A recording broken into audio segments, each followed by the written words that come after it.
First thing, it's important to understand the world in which Hegel was growing up and where his motivation comes from.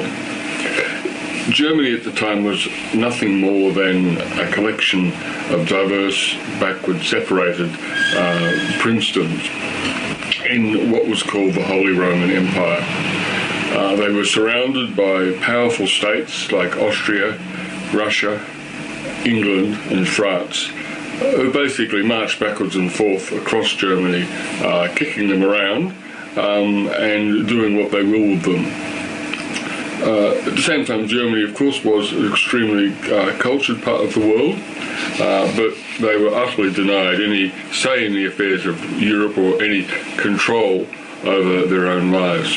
So it was in that context that Hegel took an interest in the concepts of Volksgeist and Zeitgeist. Volksgeist, the spirit of a people, and the spirit of the time, Zeitgeist.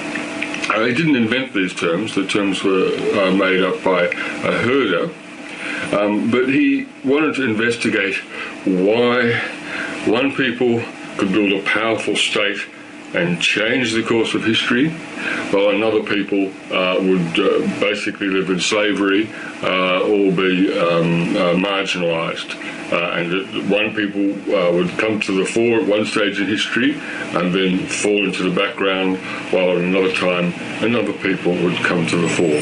So these were Hegel's concerns. So although later on spirit became a unitary thing which kind of pre-existed history and manifested itself in history, we can understand Hegel better if we realise that this wasn't his starting point.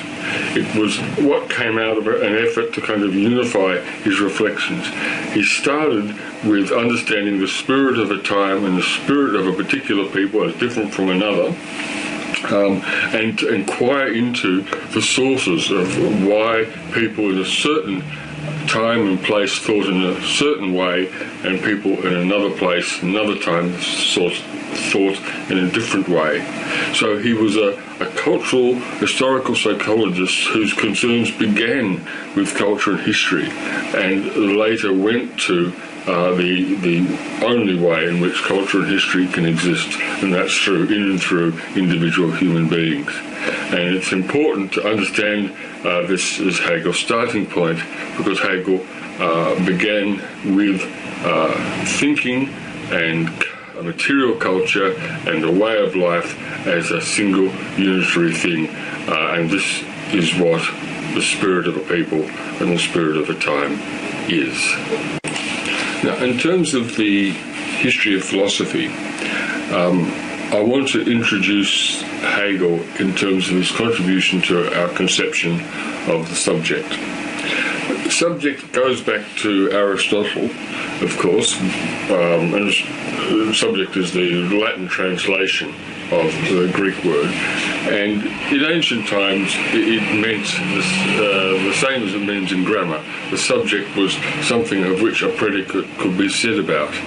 So if you strip away the name of something, its colour, where it is, and everything you could say about it, the subject's what's left. And this was a concept that lasted for many centuries, until Descartes gave it its particular spin. And along with all the heretics and opponents of sort of Christian domination at the time, Descartes introduced this kind of dualism. And this was, as we know, a subject-matter type of dualism. Now, Descartes' concept, of course, was very problematic, though it's one that expresses very well, I think, ordinary consciousness, even to this very day. But within philosophy, where it led to was in opposition to empiricism, not so much in opposition to it, but together with its opposite, empiricism, it led to a very destructive kind of skepticism. And ultimately to Hume. And it was Hume's skepticism which stimulated Kant to respond to this, because if Hume was right, then there could be no science. And Kant recoiled from this and introduced his critical philosophy. So the subject for Kant was transcendental. Let's say it was no real thing at all. It wasn't homunculus like it had been for the early empiricists. It was a nothing. It was simply an X about which something could be said, such as that it thought. So there was no inner person or inner subject. There was just a transcendental subject. The effect of this was to remove the subject from itself, from all history and culture. It stood aside from them because it was a nothing. At the same time, it had direct access to pure reason, from which it could deduce the proper laws of conduct and the nature of time and space, thereby being able to engage with experience. Now, this was unsatisfactory because it placed the subject outside of history and referred the conduct of life to eternal, universal laws standing outside history. Now, it was Johann Fichte who tackled this problem in Kant. And Kant defined the ego as pure activity. And in my reading of the history, it says with Fichte that pure activity first enters philosophy as a conception for psychology. And Hegel, in fact, retained this definition of the self as pure activity. Now, what Fichte did is he made a pragmatic critique of Kant. That is to say, he sought to derive natural law from the interactions between individuals. And it's still this kind of pragmatic critique that I would advocate is the way that Hegel has to be modernised. Now, Hegel retained this conception, but he did the difficult thing that's to do for the pragmatic critique, is he had to turn it around, because according to Hegel, Fichte was trying to deduce the state or the nature of the whole community from the individual. And Hegel's very reasonable claim was this was self-evidently not the case, that one had to deduce the psyche and nature of the individual from the state. So he had to turn this pragmatic critique, which would derive everything from activity and interactions amongst people, to the foundation to derive the nature of the human condition. Now, I want to move to one of Hegel's early works, The System of Ethical Life, which dates from 1803 to 1804, prior to the Phenomenology, where in relatively clear terms, relatively to Hegel's normal, totally arcane and impenetrable style, he explains the foundations of his psychology. What he says is that when needs are immediately satisfied through existence in nature, there's no consciousness. But what happens with the development of human society is that a gap opens up between needs and their satisfaction. And this delayed gratification is mediated by a labour process which divides activity into consumption and production. And he claims, with great insight, I think, that this separation between needs and their satisfaction is the foundation of human consciousness. It also brings with it, of course, a division of labour, the division between theory and practice, and ultimately a surplus product, that human life produces something over and above what it needs to live, and this creates the capacity for subjects to interact with one another. The structure of this early work is also very profound. The whole book consists of an alternation between intuition being subsumed under the concept and the concept being subsumed under intuition. Intuition and concept are ideas that come from Kant as the two fundamental sources of knowledge. And one of the problems with Kant was, how do you reconcile these two apparently quite distinct sources of knowledge, one through sensuous perception of the world, the other through reason. Now, Hegel's idea is that you live in a world and you, through sensuous contact and work in that world, you learn of it, right? But this world isn't just nature. It's things made by people. It includes institutions, buildings, words, tools, and so on. And these are concepts. They're concepts that exist in the world. So that when we, for instance, use a tool, we sensuously and intuitively grasp a concept, which is a norm of labour. And conversely, when we do something, we are acting according to, under the guise of reason, working in the world sensuously, making and doing and consuming things, and we have their intuition consumed under the concept. So he sees the whole history as this fact that the world is not as it ought to be.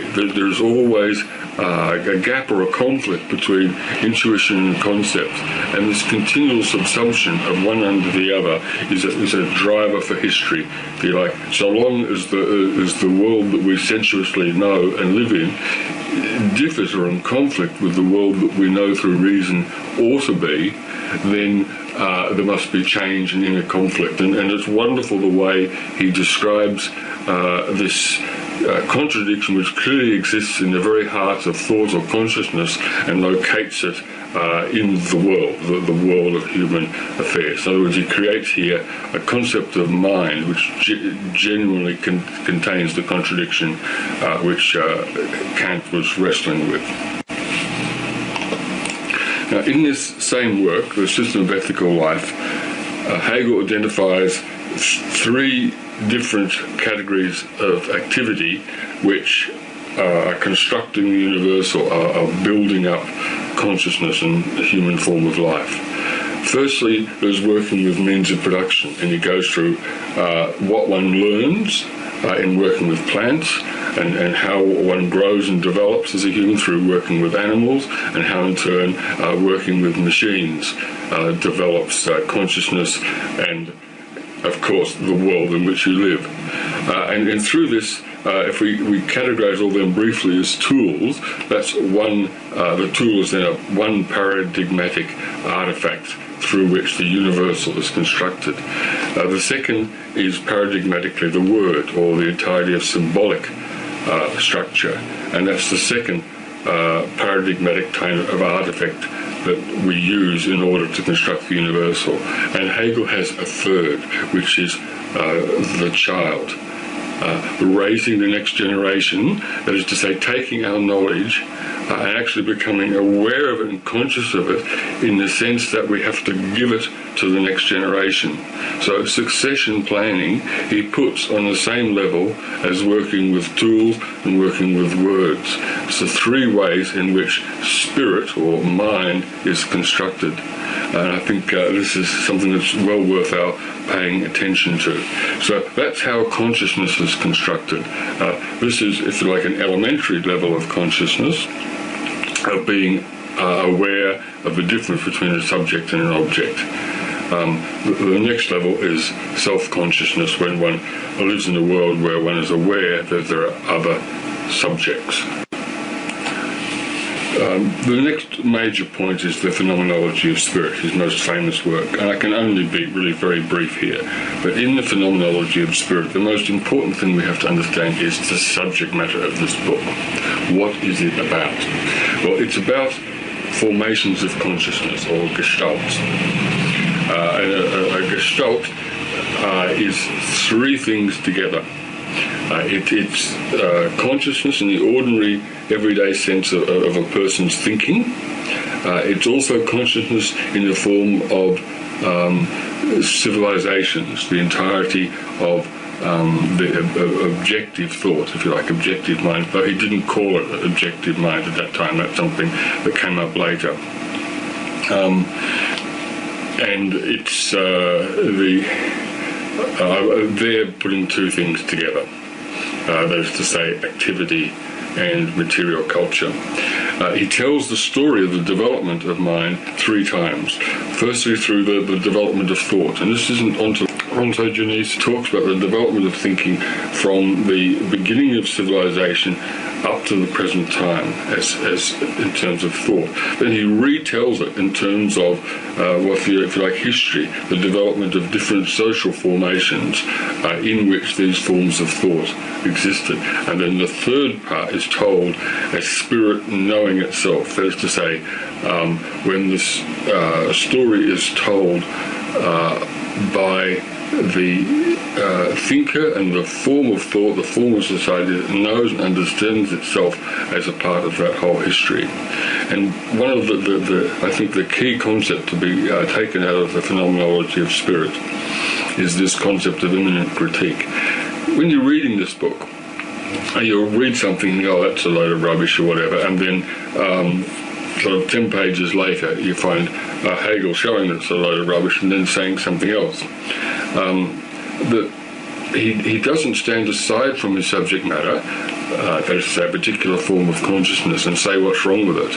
He enters into that subject matter, the formation of consciousness, and argues in its own terms. So the idea is to show how in any way of thinking or formation of consciousness, there is a certain standard of truth, a certain form of inference by which what is true is measured. And by continual application of that, at a certain point, the continual questioning of things, of putting things to the test, this continual skepticism leads to a negation of that, and it finds itself to be untrue. And at some point or other then, truth which is able to overcome that particular form of skepticism arises. And the second thing I'd like to draw attention to through once one has self-consciousness, that is to say, society isn't just one integral subject, but one has differences and conflicts contained within society, you have this problem of the relation between the individual and society, which is not problematic in the beginning. In ancient society, the individual was simply a member of their particular tribe or city-state or whatever. But once you go on the road to modernity, you have this problem of how the individual sees itself in relation to the whole society or the universal. And Hegel just briefly sketches through a succession of stages in this book how this contradiction is worked out. And he sees it being worked out in changes in the form of consciousness stretching over a couple of thousand years. Okay? I want to move briefly now to the logic, which for me is the richest of all Hegel's works, and in a way the easiest to understand because it's just logic. Hegel himself makes it clear that it's impossible to understand the logic without life experience and some knowledge of history and so on. But at the same time, it's just logic, and anyone who has life experience can understand that. The problem is to understand what the hell is the subject matter of the logic. What is it that he's talking about when he brings forward these different propositions? The phenomenology was about formations of consciousness, and these change. They change in real time, and they're empirically visible things. If you understand how a particular society works, you can see it, you can enter into it, understand its logic, then it has dynamic, it changes. And what the logic is about is the logic which underlies the truth or eventual falsification internally of forms of consciousness. Right? So whereas formal logic just talks about things and their attributes, Hegel's logic is talking about formations of consciousness. The logic has three phases, or three books. In the first book is the doctrine of being, and here the opposites simply come one damn thing after another. Right? One thing comes forward and it fails, it passes away and is replaced by another. The former opposite is gone. Once you have realized that being amounts to nothing, there's no going back. Right? You can only go forward to becoming. The second phase is essence. And here, when a proposition is put forward and it meets a counter-proposition, then these two opposites remain as each other's opposites. You have form and content, and the opposition, form and content remain there. But what happens is the particular opposition between form and content is supplanted by another opposition, but form and content remain there.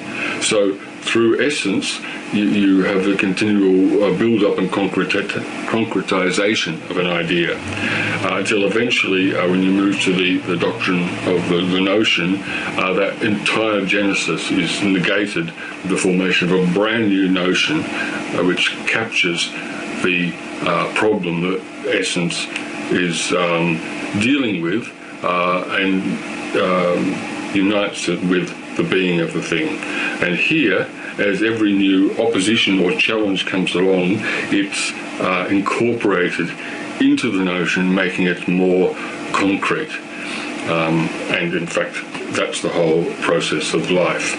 Now, I find, although this is very abstract, it doesn't talk about real people, real times, or anything, it's extremely rich because it talks about what is necessary in the development and change of thinking. Now, my favourite part of the logic is the what's called the subject. This is the first part of the notion. And it's quite difficult to grasp, but all the time when Hegel's talking about subject, he's not using this word in the Kantian sense. It's basically a synonym for an individual. Not at all. Hegel is neither a liberal nor a structuralist. He has a quite unique conception of the understanding between the individual and the universal, or the individual and the collective, if you like. He sees the subject as being simultaneously three things: individual, universal, and particular. And in the logic, these are terms to be understood logically. So the individual is a specific proposition. You can also understand it as a specific idea existing, if you like, in the head of an individual at a particular moment. The universal is the idea itself.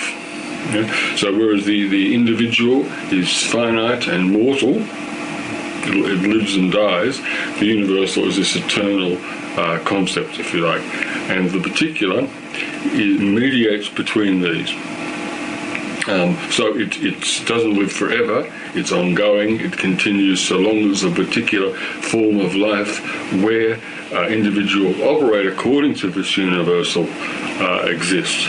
So for example, if you want to know about unionism, trade unionism, my favourite topic, unions cannot exist other than there being individual members of unions. It cannot exist without people actually belonging to unions, not just having a general sentiment in favour of unions. You have to have unions, right? And none of these can exist without the conception and understanding, when people belong to these bodies, that these are unions, and all the beliefs and ideas and principles that go along with them. Because if they're not unions but insurance societies, then of course you don't have unionism. And the individual and the universal in particular here all mediate between each other. And basically Hegel's idea is that the subject, which begins simply as an abstract thing, like down with sexism, in the course of time, through the construction of actual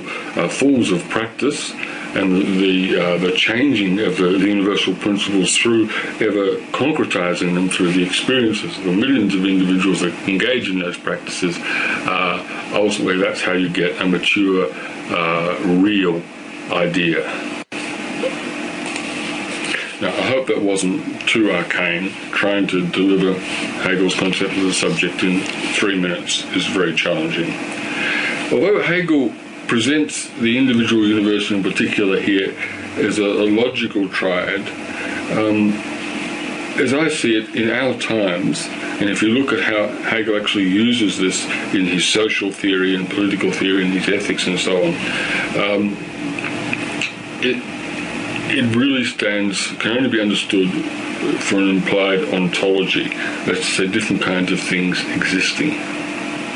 So the way I read the doctrine of the subject is when he's talking about individual, he's talking about the psyche, the thing that's tied to an individual body and it lives and dies. When he talks about the universal, I take this to be material culture. I say material so that other people outside of cultural historical activity theory understand what we're talking about and don't mix it up with a form of activity. So we're talking about material culture, which on the one hand, of course, exists as things such as tools or words written in a page, but on the other hand also exists in our internalization of them, in the changes to our own body in which these same material things are embodied. So our bodies are included there in material culture. And activity, the third thing, which is what I understand by particular. Ongoing things in which people get to know about things. And you'll see this ontology can be justified if you read, for example, Hegel's social theory, how he attempts to construct his theory of the state in terms of forms of mediation, whereby people can have freedom, not just as individuals, but through an actual control of their existence in the world by being able to engage with and express themselves through the power of the entire community. So let's just sum up. Now, Hegel is very antique. One has to get our heads around the fact, of course, that this great historical thinker didn't know Darwin, and not only did he not know about Darwin's theory of evolution, he actually actively rejected Lamarck's theory of evolution. He thought that the world was created by God, if you like, and life entered matter with a flash of lightning. He knew what he didn't know. That's how he believed these things. He had no substitute for these ideas. What he was interested in was the development of mind. And he had no theory, for example, of how the human body developed. He actively rejected the human body developed out of the animal. But, for example, he believed that women were weaker than men, not only physically but intellectually, and because he didn't have a theory of the development of the human body. So it's extremely limited in that sense. Also, he never knew social movement. He always believed that the only hope for the development of civilization was if the educated and powerful, wealthy classes in society should do something about things. He had no conception that the rabble, as he called them, could actually get organised and change the course of history. He certainly had no conception of a women's movement. He knew some very, very powerful women around him in his milieu, but he wouldn't even talk to these women about his philosophy because he held that they weren't able to understand it. So there are enormous limitations in Hegel. Now, the question of what Marx did with Hegel, of course, is a huge subject. His additional emphasis on production is an important contribution, and of course his work about value and how the formation of how abstraction is a process that takes place in human activity objectively, not just as a mental process. This is a clearly Hegelian theme, but as far as I can see, it's Marx's unique contribution. Also, the concept of alienation, again, clearly a Hegelian theme, but one which Hegel himself was never able to grasp. He didn't see any real distinction between wage labour and labour within an organisation with which the individual identified. Okay. So finally, I think one of the major challenges still facing social psychology today is the individual-society dichotomy. I think Hegel has some fantastic things to contribute to this problem, and a very good way to begin to tackle them, together with a variety of currents of social psychology, would be to see if we can appropriate from Hegel what he has to contribute to social psychology today. Thank you.